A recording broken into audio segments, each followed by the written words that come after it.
Honestly, as crazy as this sounds, Destiny really has something to it, I think. When we see like private matches introduced and when we see a couple more updates come to that, I mean, the game is essentially made for like a steady alliance. So that's actually, huge. You're actually preempting a question I was going to ask in a bit, but I think it's good to discuss it now. Destiny is massively popular. Yeah, it's huge. For as much as everyone was ragging on Bungie initially for not delivering the content that they were expecting, they sure got their loyal fan base, and they got people that are willing to play incredible amounts of hours each week. Yeah. So usually, a predicator for success in esports is, do you have a large community that's willing to engage with your game over time? Great.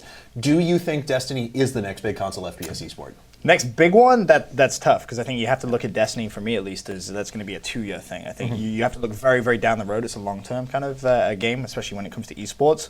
But again, a lot of it depends. What are the developers going to try and do with it? Can they try and incorporate potentially like World Championship, Pro Leagues, things like that, which really do drive the esports? But you kind of hit the nail on the head there. They already have that massive, massive fan base. I mean, we see the numbers on Twitch pretty much every single day. Yeah, there are thousands of people playing. It's always in our top 10. Always. Every single time you log onto the website, and there's dedicated fans that are watching. There's great players as well. Some of the players are very, very talented. I just want to say, like, again, just echo on that statement about games being a service. Destiny is a service, right? And there is no doubt in my mind that they will look at that and I know people who currently try to organize tournaments in Destiny, and that's kind of where everything goes, right? Like, it always starts with those people who are like, damn, we really want to take this to another level. We just want to compete. I just want to prove in a controlled environment that I'm better than you, right? And that's it. Like, that's all competitive gaming is. But I think like it's going to take time, and that's not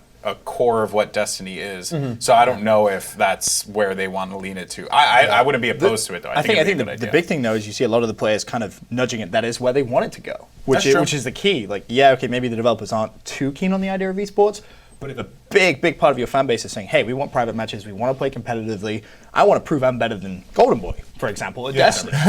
There comes a point where the developer simply has to listen to the community. Definitely true. And for example, wouldn't like that. Listen, okay, I'm telling facts, okay, facts. But when it comes to Destiny, MLG ran a couple of Destiny tournaments where it's very, very difficult. You think, okay, how can I prove that I'm better than him at Destiny right now? Well, they did kind of like time trials on raids, for example, and just gave different challenges, and the community really, really kind of respected that and loved it and said, hey, we can actually play this game competitively now. Because I feel like just that competitive nature in absolutely anything, sports, video games, it adds so much.